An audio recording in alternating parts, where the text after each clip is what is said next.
Hello everyone, moon star astro पे आप सबका स्वागत है। मैं श्रद्धा सिंह और हमारे साथ जुड़े हुए हैं रमेश आहूजा जी।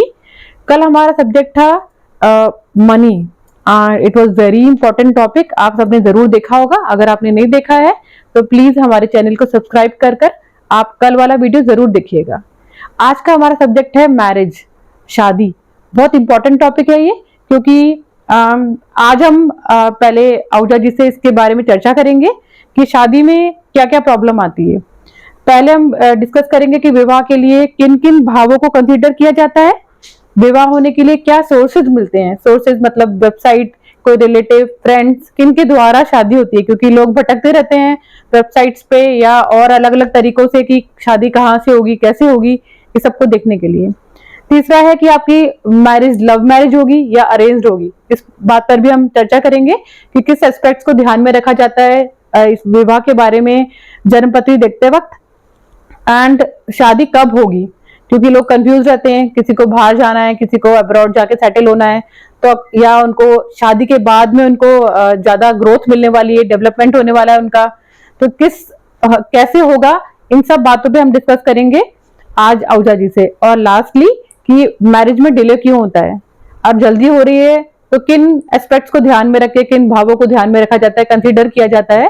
जैसे कि हम जानते हैं कि विवाह में देरी होती है, जल्दी होती है। तो हम चर्चा स्टार्ट करते हैं। जी रमेश आहूजा जी।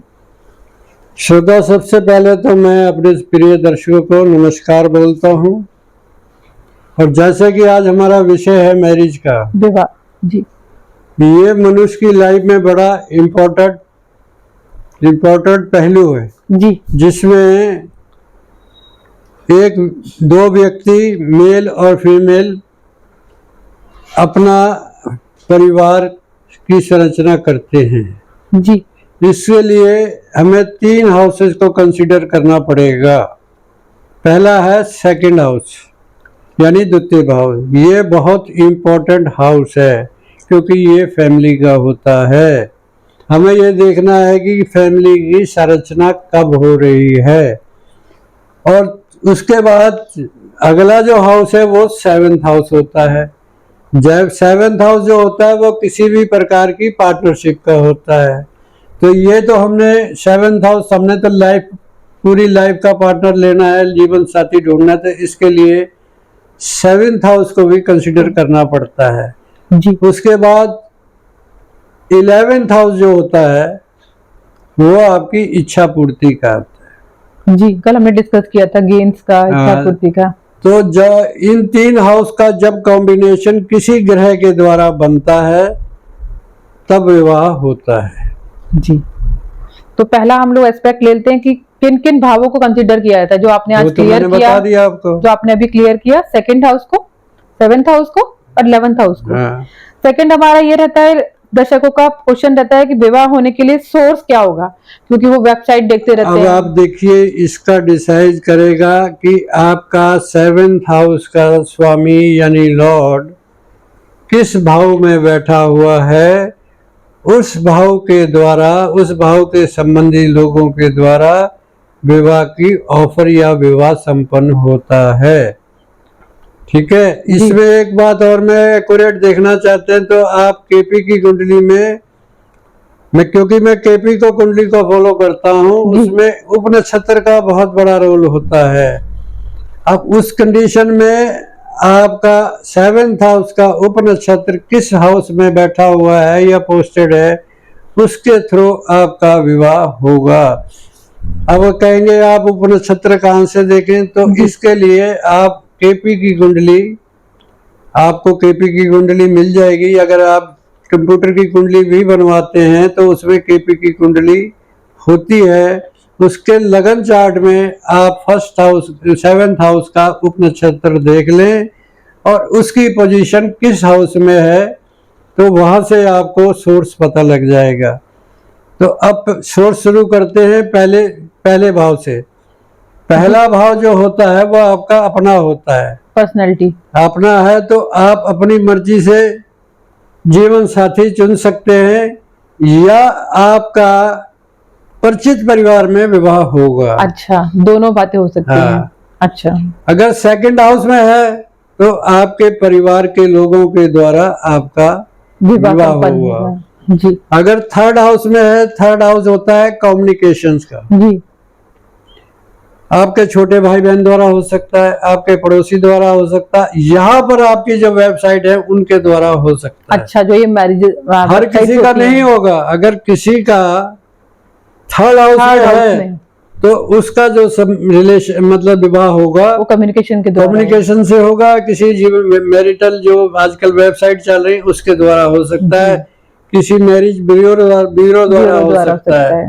जी ये तो हो गया थर्ड तक। अब फोर्थ की बात करते हैं।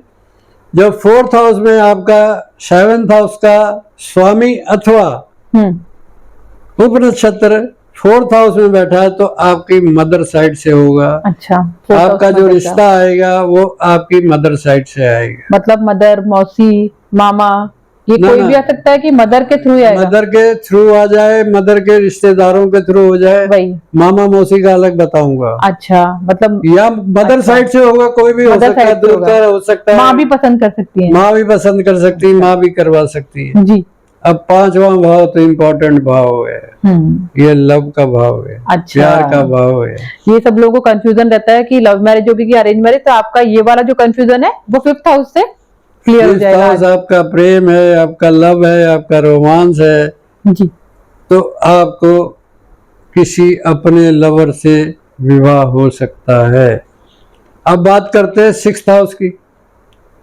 सिक्स्थ हाउस क्या होता है? मामा का होता है। अच्छा, तो मामा का कॉन्सेप्ट मामा मौसी जी उनके द्वारा हो सकता है जी। आपका किसी कुलीग के साथ हो सकता है। अच्छा, आपके किसी बचपन के सहपाठी के साथ हो सकता है। अच्छा, अगर आप कहीं पर जॉब कर रहे हैं तो उसके वहां पर आपको कोई भी व्यक्ति मिल सकता है जिससे आपका विवाह हो सकता है। अब सेवेंथ हाउस जो होता है वो आपका किसी विदेशी व्यक्ति से भी विवाह हो सकता है। अच्छा, फॉरेन टर्म्स कुछ भी।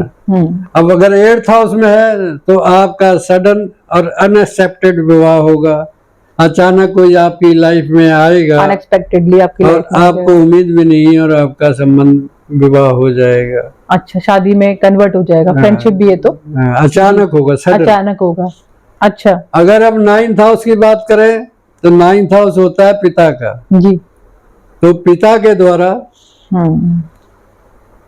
और किसी धर्म गुरु के द्वारा विवाह होगा। ये मेरी कुंडली में मेरा विवाह इसी प्रकार से हुआ क्योंकि मेरे सेवेंथ हाउस का लॉर्ड जुपिटर है और मेरी कर्क लगन है जी। और मेरी कर्क लगन है तो नाइन्थ हाउस में मीन राशि पड़ती है जी। तो मेरा विवाह मेरे पिता के द्वारा किसी धर्म गुरु के द्वारा ऑफर आई और पिता के द्वारा मेरा विवाह हुआ जी। अब टेंथ हाउस की बात करते हैं तो टेंथ हाउस होता है आपका कर्म। तो आप कहीं जॉब करते हैं, आपके कर्म स्थान पर कोई व्यक्ति आपको मिल सकता है जिसके साथ आपका विवाह हो सकता है जी। अब बात करते हैं 11th हाउस की। 11th हाउस होता है आपके फ्रेंड्स का, आपके बड़े भाई का, फैमिली फ्रेंड का, गेम्स का भी। तो या तो आप अपने किसी फ्रेंड से विवाह करेंगे, जरूरी नहीं है कि आपका उससे लव हो। अच्छा, गेम्स के लिए हो सकता है। अचानक कहीं भी आपका मिले और आप भी कुंवारे और वो भी कुंवारा, डिजायर से भी ऐसे कई केस आए हैं जी। रिसोर्स है ना जी। और आपका कोई फ्रेंड करा दे, आपके लिए रिश्ता ले आए, कंपैटिबिलिटी बना ले वो आपकी। जी, कई कराते हैं ना कि भाई तू दोनों दोस्त हैं, भाई तू भी कुंवारा तू भी कुंवारा, चल भाई हो जाओ एक, कंपैटिबिलिटी तो हो जाता है। उसके बाद आपका कोई बड़ा भाई बहन करा सकता है। अच्छा, 11th हाउस या कोई आपका फैमिली फ्रेंड करा सकता है।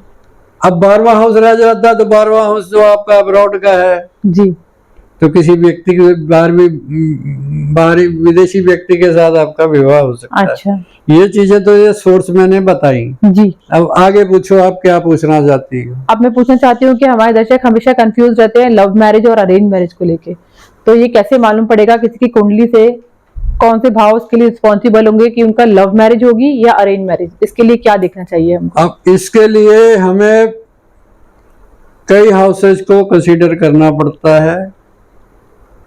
पहला हाउस जो कि आपका है, पर्सनालिटी आपकी। पांचवा हाउस जो है वो आपका लव का है, रोमांस का है। जी। सेवेंथ हाउस जो है वो आपके पार्टनर का है, और नाइन्थ हाउस जो है ये आपका भाग्य है। कई बार भाग्य के द्वारा भी आपको वह व्यक्ति मिलता है और उससे आपकी लव मैरिज होती है। अच्छा, जैसे हम सुनते रहते हैं कि शादी के बाद किसी का भाग्योदय हुआ है। अब ये आप देखो ना, अब इनका कॉम्बिनेशन, और शुक्र और राहु को भी देखना पड़ेगा। अच्छा। क्योंकि शुक्र जो है वो वैवाहिक जीवन का सिग्निफिकेटर है। अच्छा। अभी कॉम्बिनेशन देखो जी। अगर फर्स्ट हाउस और फिफ्थ हाउस का स्वामी कहीं भी एक साथ बैठे हैं, ठीक है, फर्स्ट हाउस और फिफ्थ हाउस के स्वामी कहीं भी बैठे हुए तो आपकी लव मैरिज के चांस बनेंगे। अच्छा, तो मतलब इनका कंजक्शन हो रहा है। हाँ। किसी भी हाउस में तो लव मैरिज के चांसेस। तो दूसरा, अगर फर्स्ट हाउस का लॉर्ड और सेवेंथ हाउस का लॉर्ड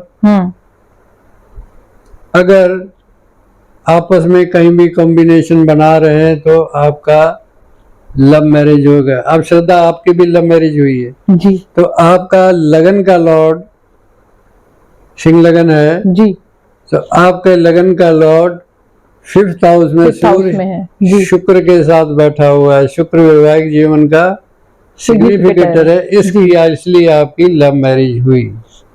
ठीक है जी। आज आपको कॉम्बिनेशन समझ में आए होंगे। अभी और भी कॉम्बिनेशन है जिस पर हम चर्चा करेंगे। और मैं आपको आगे बताता हूँ। अगर फर्स्ट और नाइन्थ का कॉम्बिनेशन कहीं भी है जी तो लव मैरिज होगी। ठीक है जी। सेवंथ और फिफ्थ का कॉम्बिनेशन कहीं भी है, सेवंथ हाउस के लॉर्ड का और फिफ्थ हाउस का लॉर्ड का, तब आपकी लव मैरिज होगी। अगर सेवंथ का लॉर्ड और नाइन्थ का लॉर्ड आपके साथ आप कहीं बैठे हुए तो लव मैरिज होगी। अगर फिफ्थ हाउस का लॉर्ड सेवेंथ हाउस में है और सेवेंथ हाउस का लॉर्ड फिफ्थ हाउस में तो आपकी लव मैरिज होगी। इंटरचेंज कर लेते हैं लॉर्ड, इंटरचेंज जब होगा जी, या फर्स्ट और सेवेंथ में इंटरचेंज है तो लव मैरिज होगी। तो ये सब कॉम्बिनेशन जो है ये लव मैरिज की तरफ ले जाती हैं। अब अगला क्वेश्चन क्या है आपका? ठीक है, हम अगले वीडियो में डिस्कस करेंगे कि मैरिज में डिले क्यों होता है। ये भी बहुत इंपॉर्टेंट है, तो आप बने रहिएगा हमारे साथ मून स्टार एस्ट्रो पर। Thank you.